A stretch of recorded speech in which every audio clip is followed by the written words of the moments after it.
Este video contiene una temática sensible. Si consideras que esto te está sobrepasando, siéntete libre de pausar el video o dejar de verlo. Por otro lado, si decides seguir viéndolo, te recomendamos tomar pausas para respirar, caminar y procesar lo que estás sintiendo. Y por último, si decides verlo completo, te recomendamos escribir libremente durante 10 minutos justo después de terminar de ver el video. ¿Qué pensarías si te digo que Andrea a sus 35 años se dio cuenta que a los 7 años fue abusada? O si te decimos que Juan, que fue abusado por parte de su padre, llora y dice que lo extraña mucho.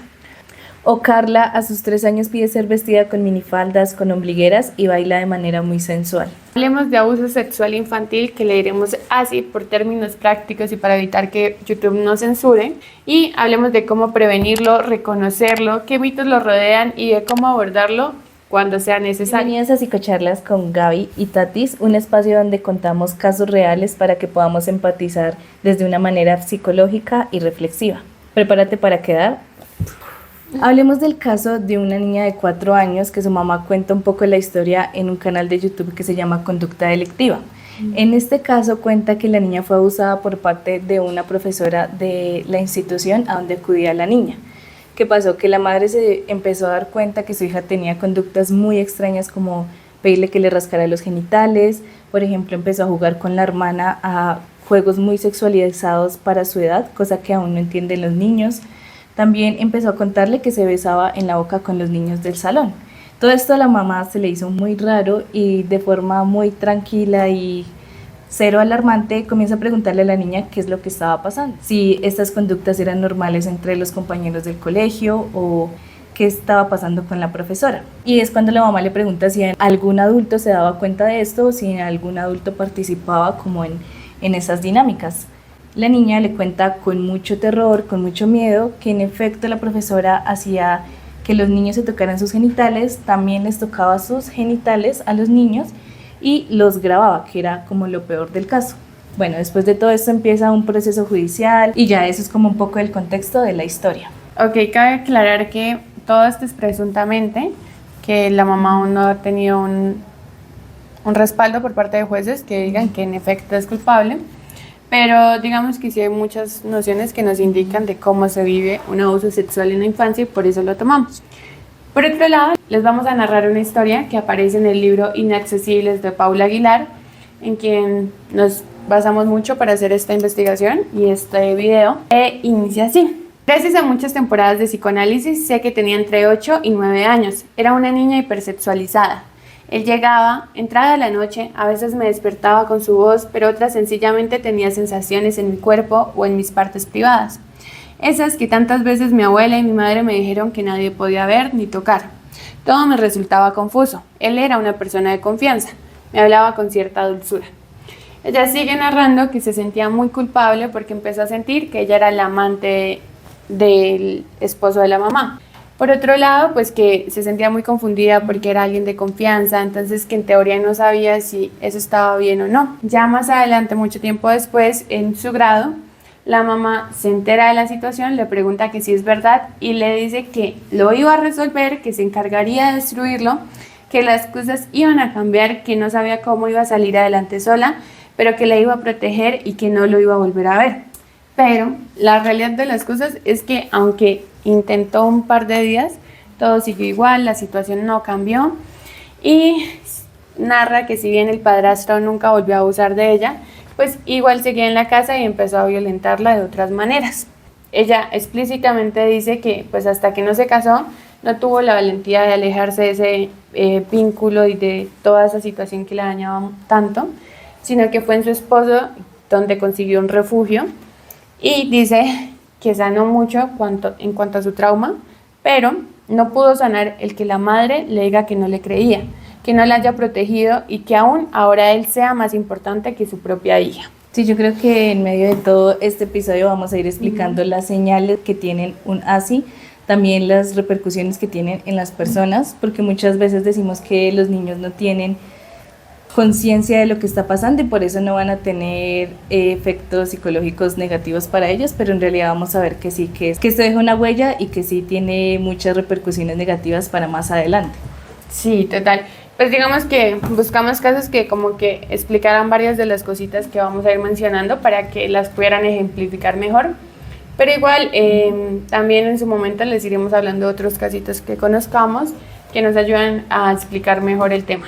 Bueno, para empezar, cuéntanos de qué se trata el abuso sexual infantil, cuál es su definición literalmente. Vamos a explicar primero la que se nos enseña en academia, que es recalcar acá, y yo sí quiero decir que este tema no es muy hablado ni siquiera en la universidad. Sí. O sea, nosotras tenemos información de abuso sexual, cómo actuar, pero no del infantil.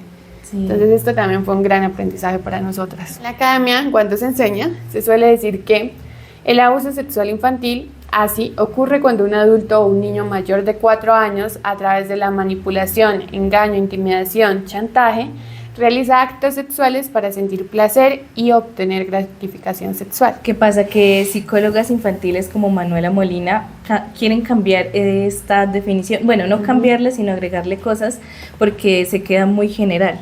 Entonces, por ejemplo, ella le agrega que no solo es manipulación, engaño, chantaje, sino también que se puede a través del juego.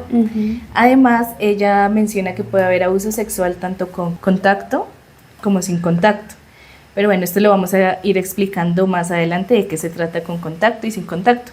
Y también agrega que puede pasar no solo en niños mayores de 4 años, que haya esta diferencia, sino entre pares, es decir, entre niños de la misma edad. Sí, ella explica que el mayor acercamiento que hubo a arreglar esto fue decir que mayores de 2 años, pero igual, por razones que les vamos a decir más adelante, pues esto realmente se queda muy corto para explicar un abuso sexual infantil.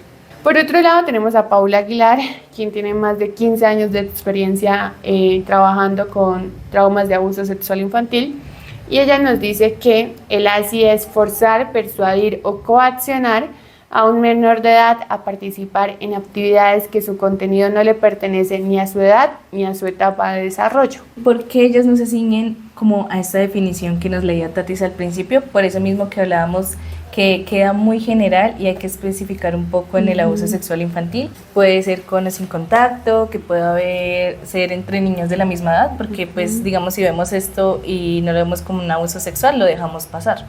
Sí, además que aunque tú seas consciente, digamos, el seguir replicando este tipo de definiciones promueve que a la hora de llevar a una corte, si el psicólogo y los peritos no están actualizados, desestimen todo el caso porque no entra dentro de la definición de la academia. Pero ahora hablemos un poco de cómo está nuestro panorama actual, qué cifras tenemos en cuanto al ASI, qué tanto sabemos de este tema. La verdad es que las cifras son muy alarmantes porque se estima que el 70 al 90% de las personas que sufren un ASI no lo reportan, no lo denuncian, y también que les toma más o menos entre 15 a 20 años para darse cuenta que sufrieron un ASI. Por otro lado, vamos a hacer un ejercicio de imaginación para explicar un poco mejor la segunda cifra, y es que ubiquémonos en colegios de solo mujeres, solo hombres. Si tú eres una docente que tiene 40 niñas a tu cargo, ten en cuenta que antes de los 12 años, 10 de ellas van a ser abusadas sexualmente. Triste. Sí. Y otra entidad que evalúa esto de las cifras es la UNICEF, y reportan que más de 370 millones de mujeres han sufrido ASI con contacto. Esto sin hablar que la cifra aumenta mucho más cuando se habla sin contacto. Por otro lado, hablemos de los hombres ahora sí. Entonces, en cuanto a los hombres, tenemos que, ejemplo, de un salón de 30 que es más realista, de solo hombres, 5 de ellos antes de los 12 años van a ser abusados. Y es que la mayoría de los niños no son solo abusados una vez, sino que se estima que los abusadores lo hacen entre 60 veces o más. De hecho, vamos a verlo más adelante, pero un factor de riesgo para un niño es que ya haya sido abusado sexualmente con anterioridad. Por otro lado, también siguiendo por la línea de los hombres, como ellos no suelen hablar del tema por una presión social diferente que tienen, las estimaciones de cuántos hombres actualmente que viven tienen una experiencia de abuso sexual infantil sube muchísimo más, encontrándonos con de 240 a 310 millones de hombres actualmente que cargan con ese peso. Y si es sin contacto, esta cifra sube a entre 410 a 530 millones de hombres. Ahora pasemos a un panorama más de Colombia, cómo están las cifras. Según el ICBF, Hasta este año, el 31 de marzo, íbamos 4.375 casos, de los cuales el 85% se reportan que son niñas, que nos dice que 50 niños son abusados al día. Imagínate que cada 2 horas es abusado un niño. Por otro lado, tengamos en cuenta que hasta hace poco se prohibió el matrimonio infantil en Colombia. La verdad es bastante triste porque esto fue este año, hace tan solo 4 meses. Se radicó el 13 de febrero del 2025 con el lema de no son esposas, son niñas. Y si se preguntan por qué tocamos este tema en abuso sexual infantil, pues desde mi perspectiva y desde muchos profesionales, la mayoría de veces es en contra de la voluntad de las niñas.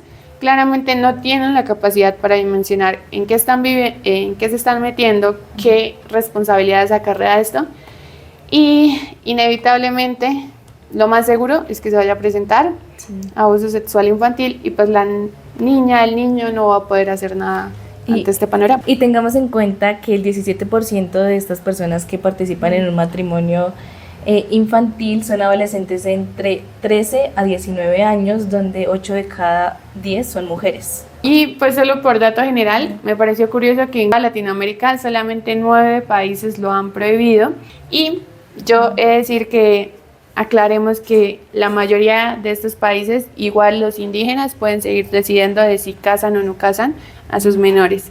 Entonces, justo hace poco en México hubo una polémica por un matrimonio de 2 niños de 12 años. Sí, porque ellos manejan como sus propias culturas y muchas veces no se ciñen a la ley. Sí, total. Igual sigue siendo una problemática bastante grande. Y ahora hablemos de los tipos de abuso sexual infantil, que como les comentábamos anteriormente, se puede dar con contacto o sin contacto. Entre las de contacto, que son evidentes, es tocar las partes íntimas del niño, sus glúteos. También puede haber besos con una intención sexual, es decir, que el perpetuador lo haga desde una intención sexual. También puede ser que se frote con el niño, que lo involucre en conductas sexuales, masturbar al menor y también involucrarlo en esos juegos de vamos a jugar a hacernos cosquillas, pero termina siendo un tocamiento de sus partes íntimas. Entonces, esto se usa mucho. Por ejemplo, en el caso que hablábamos al principio, lo que hizo la profesora era así con contacto, porque la niña narraba que la profesora les lamía sus partes íntimas y también las masturbaba. Sí, también agregar que meter objetos por cualquier orificio del niño también, o partes del cuerpo del abusador, también entra como abuso sexual infantil con contacto. Ejemplo, Manuela Molina menciona uno muy específico que seguramente si el niño lo cuenta lo vamos a minimizar, pero es importantísimo, y es que un abusador le lamía la oreja por dentro al niño y pues él no entendía muy bien por qué estaba mal, pero se sentía incómodo y sabía que algo no estaba tan chévere. Respecto a lo de frotarse, me ocurrió otro caso que una chica mencionaba que durante mucho tiempo el tío en las reuniones familiares la sentaba en las piernas de ella y se frotaba, y a veces el abusador se corría ahí con la familia al lado, simplemente frotándose pues con la niña. Por eso los niños no se sientan en las piernas de nadie. Esto tiene que ver un poco con la intención sexual de la persona que hace el así. Sin embargo, más adelante vamos a hablar que no siempre hay esta intención sexual de hacerle daño al niño, sino que cuando ocurre entre pares, el niño lo que hace es como para replicar un abuso sexual que haya vivido anteriormente. Sí, pues, sí, más adelante también haremos como más especificaciones, pero por el momento hablemos de cuáles son sin contacto. Entonces, generalmente pues va en base a 2, o de voyeurismo, que es que le gusta ver, o de exhibicionismo, que le gusta mostrar y ver cómo reacciona el niño ante ver su cuerpo desnudo o cierta situación en específico. Generalmente, y la que más se suele presentar tristemente, es exponer al niño a pornografía. Entonces, a veces es conscientemente de que un abusador directamente lo expuso a pornografía porque quería ver su reacción, pero a veces es simplemente que el niño se encontró con la pornografía sin querer queriendo, y igual esto va a generar una afectación porque su cerebro no está listo para comprender todas estas cosas. Por otro lado, pues también tenemos que la persona se desnude frente a él, que se masturbe frente a él, que mira al niño mientras se baña, que le tome fotos, Entonces son aquellas cosas que no suelen ser tan evidentes porque son sin contacto, pero que en última se expone al niño a una vida sexual adulta para la que no está preparado a comprender. Por lo menos también una muy típica es que los niños vean a los padres teniendo sexo o los escuchen. O sea, en serio, es como capaz tú no lo hiciste con la intención de abusar del niño, pero eso no minimiza el daño que está haciendo en el cerebro del niño. Aunque él no sea consciente, aunque sea un bebé, aunque tenga 2 meses, está generando una afectación en el niño. Uno no es muy consciente de así que se da sin contacto, es decir, hay muchas cosas que se han normalizado y que no vemos que generen alguna afectación en el niño. De hecho, un abuso sin contacto puede llegar a ser igual de traumante que un abuso con contacto y no siempre se les da la importancia o se les dice al niño que esas emociones que sintieron incómodas no son reales. Sí, Paula Aguilar por lo menos enfatiza un montón en esto. Ella dice que pues claramente esto va a depender mucho de la psicología de cada niño y cada persona es un mundo distinto, pero que sí ha visto que este tipo de abusos sin contacto han llegado a afectar aún más que algunos otros casos en contacto y que capaz hasta hubo un abuso de muchos años, pero que generalmente la gran diferencia radica en si tuviste un buen acompañamiento, si cuando tú lo contaste, si fuiste capaz de contarlo, si tus papás sí te acompañaron, bueno, tus papás o tu hermano o la persona que le hayas dicho, si sí te creyeron, si sí te cuidaron y priorizaron que no te volviera a pasar. Sí, es que eso tiene que ver muchísimo con la crianza, lo que se le enseña al niño, también la importancia que se le da a sus relatos. Si él llega y te cuenta cómo me pasó esto, es como escucharlo, creerle, y esto empieza muchas veces desde el hogar. Ahora hablemos cómo identificar qué es un juego entre pares, es decir, entre niños pues, de la misma edad o una conducta sexual abusiva. Como lo mencionábamos en la definición que da Manuela Molina, no solo se puede dar mediante el chantaje, mediante el engaño, manipulación, sino también se puede dar a través del juego. Y esto pues es un tema desconocido. Sí. Además, lo que mencionábamos de que se dijo que tenía que haber 2 años de diferencia, pero realmente la práctica nos dice otra cosa. Iniciamos explicando el juego de pares con el siguiente video. ¿Sabías que es normal que los niños jueguen a mirar o tocar los genitales de otros niños? Pues es algo normal y lo hacen desde la curiosidad y no desde una conducta sexual o como algo que harían los adultos.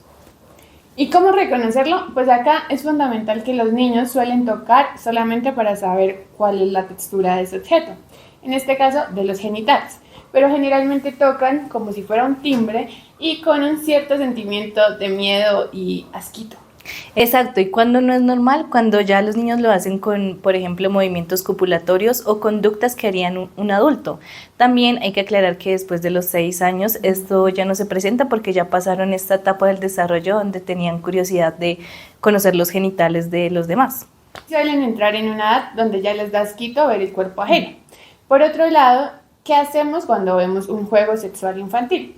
Pues acá lo importante es actuar normales, sin gritar, sin presionar y decirles: entiendo que estás conociendo el cuerpo de otras personas, pero recuerda que los genitales de los demás no los vemos ni los tocamos. También evita usar palabras como ¡ay, qué asco! O eso está muy mal, no deberías hacerlo, porque ellos están en esta etapa de descubrimiento, de curiosidad. Para aclarar, y un dato que acá no especificamos es que después de los 6 años no es común que se presente esta conducta, debido a que los niños entran en una fase de pudor, de incomodidad, que es la típica que ven a una pareja dándose un piquito y dicen ¡guácala, mami, qué asco! Ya empiezan a no quiero que me bañes o no esto, porque ya empiezan a entender que hay cierta reserva con el cuerpo de cada quien y que no lo pueden estar tocando así como así. Después de los 6 años no es común que se presente este juego, puede que aún se presente, pero porque aún se está eliminando.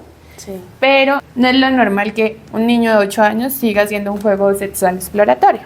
Ahora sí, entremos a hablar de la conducta sexual abusiva. Acá hay una simetría, pero no necesariamente es de edad. Puede haber de edad, pero puede que no. Puede que la asimetría sea de personalidad, entonces que un niño sea más extrovertido que el otro, o que un niño haya sido expuesto a pornografía o a un abuso sexual. Esto ya los pone en una desbalanza a la hora de conocer ciertas situaciones. Siempre hay asimetría de poder. Inicialmente, ¿cómo lo podemos diferenciar? Una manera de identificar cómo hacer esta diferencia es cuando el niño ya no lo hace con curiosidad de, por ejemplo, hoy le tocó el pene a mi compañero, a ver qué se siente, qué sensación me da, sino lo hace tal vez con conductas sexualizadas, como por ejemplo masturbarlo, lamerlo, Entonces acá nos preguntamos por qué el niño sabe estas cosas, por qué el niño está replicando, de dónde viene. Aquí lo otro es que el niño no lo está haciendo como búsqueda de abusar del otro, seguramente ni siquiera es consciente, y muchas de las veces los niños ahí se dan cuenta que vivieron un abuso. Cuando el otro niño o otros niños, porque puede ser en grupo, les dicen, uy, no, eso no me gusta, uy, no, eso no se hace, ahí es que ellos suelen decir como, uy, entonces hay algo no raro es aquí, normal, sí. esto no es un juego común. También porque muchos abusadores suelen abusar en base a un juego, decirle como, si me tocas aquí, va a salir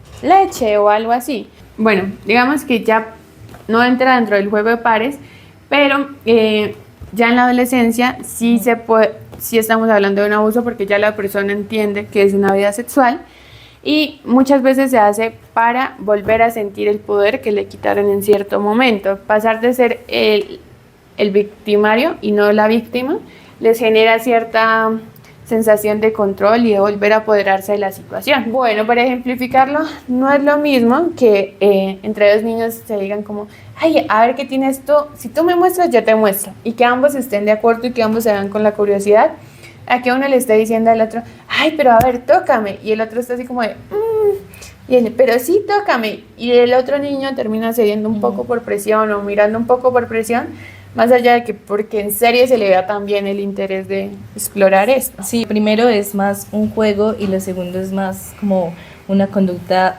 sexual, y no estamos diciendo que ahora patologicemos todo lo que hacen los niños, que si le tocó por curiosidad ya digamos que es un así, sino que estemos muy pendientes de la diferencia que hay entre un juego entre niños y una conducta sexual. Sí, en caso tal de que se llegaran a encontrar con una conducta sexual agresiva, acá lo importante es pedirle a los dos niños que se vistan, separarlos, ojalá si tuviéramos la disposición de que con ambos se hable y hacerles entender pues la situación, digamos con la persona que fue abusada, que en este caso serían ambos, decirles que entendemos que seguramente alguien lastimó su corazoncito y su mente y que está intentando entender todo lo que sucedió. Y, importante, no prometemos y sentimos que no podemos cumplir, pero le podemos decir como buscaré, priorizaré, que no te vuelva a pasar. Y volvemos a enfatizar en no tocamos ni miramos zonas íntimas de alguien más. Para complementar esta información, les vamos a dejar por acá un video sobre también exploración infantil en cuanto a la sexualidad, que nos habla de la autoestimulación genital, cuándo es normal y cómo actuar cuando nos encontremos con ella. ¿Has visto a tu niño tocándose los genitales en público? Pues esto es normal y se debe a la autoestimulación genital infantil, que es cuando los niños sienten esta curiosidad por experimentar y tocar sus genitales. Ten en cuenta que no lo hacen desde un lado erótico, sino solamente como si se estuvieran rascando la oreja o cualquier otra parte. Y es normal que se presente desde los 18 meses, desde los 2 hasta los 6 años. ¿Qué podemos hacer? Ten en cuenta que esto generalmente se presenta cuando el niño tiene una carga emocional, bien sea porque está aburrido o estresado. Entonces, acá es importante que no gritamos, no juzgamos, sino podemos decir algo así como: te estás tocando tu pene o tu vulva y es normal porque se siente relajante, pero este no es el momento porque hay mucha más gente a tu alrededor. Si quieres lo puedes hacer cuando estés en tu cuarto o cuando estés en el baño solito. Recuerda que ahora que eres un niño nadie más puede tocar tu pene o tu vulva. Solamente mamá cuando te cambia, el médico cuando te está examinando. Bueno, aquí agregamos esas personas que lo cuidan y tienen acceso a sus genitales. Aclaración, si la autoestimulación genital es obsesiva y aún jugando o en otra actividad les cuesta dejar de hacerlo, ahí sí debemos prestar atención y llevarlo con un especialista. Bueno, hay cosas que hemos normalizado en la crianza y que sí son abuso sexual infantil. Por ejemplo, lo que mencionábamos anteriormente, que los niños vean o escuchen a otras personas teniendo sexo cerca de ellos. También por otro lado, mostrar contenido de adultos. Ejemplo, aunque no se miran los genitales, esas escenas de sexo que suelen haber en las canciones o en las novelas, y aunque el niño no te pregunte, seguramente en su cabeza sí está intentando procesar la información. Por otro lado, también tenemos de hablar de sexo o un lenguaje soez cerca de ellos. Yo sé que a veces uno está en el chisme ahí con las amigas, que uno se distrae y no pone atención si hay niños cerca, pero en serio tengamos mucho cuidado con esto, porque los niños replican lo que escuchan. Sí, también hay algo que hemos normalizado y yo lo veía como normal y es Tomarle fotos de nuevos a los niños, a veces uno lo hace por inocencia, uno siempre tiene en el álbum familiar fotos de uno bañándose, pero realmente esto sí puede llegar a otras personas que lo vean de otra manera. O sea, aún uno puede sacar su álbum de fotos normal pensando que se lo está mostrando pues, a esa persona de tanta confianza, pero como lo recalcamos, el 90% de los abusadores son gente que el niño hasta quiere, que el niño hasta ama, son personas muy cercanas que jamás esperaríamos eso. Entonces tú no sabes si le estás mostrando esa foto a una persona pederasta, pedófila. Y también tiene que ver mucho con cómo es la crianza, o sea, qué cosas ve el niño dentro del hogar. Manuela Molina hablaba de un ejemplo que es si los papás se acostumbran a dar una palmadita en la nalga, entonces el niño va a creer que es normal y lo va a hacer con otros compañeros. Entonces en su mente no está la intención de satisfacer un deseo sexual ni hacerle daño al otro, sino imitar lo que ven o lo que vivieron. Sí, total. Bueno, y para especificar, no es como que les estamos diciendo no pueden tener vida sexual, sino pues tener como pudor y saber en qué situaciones se presenta. Ella lo especifica dentro de la habitación, ustedes a solas pueden hacer lo que quieran, pero pues digamos no es la edad para que los niños estén viendo este tipo de actitudes porque su capacidad cognitiva no está lista para afrontar lo que es entender la vida sexual. Bueno, acá tengamos en cuenta que, listo, entonces el niño no lo hace con una intención de abusar, sino de comprender qué fue lo que vio, escuchó o le hicieron hacer.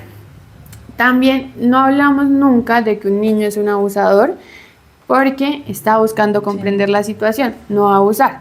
La situación sí es un abuso, el niño no es un abusador. Y acá también es muy importante explicarle a los niños, así sean chiquitos, que hay partes privadas que los demás no pueden tocar, lamer, besar. Así cuando ellos pues les pase esto puedan, no sé, contarlo o no verlo como normal. No olvides darle like, suscribirte, activar la campanita para estar pendiente de los siguientes episodios donde vamos a seguir hablando del tema. Recuerda que este solo fue un abrebocas. Déjanos en los comentarios qué te pareció el episodio, si te dejó reflexionando sobre algún tema o si ya sabías algunas cosas. Hasta la próxima.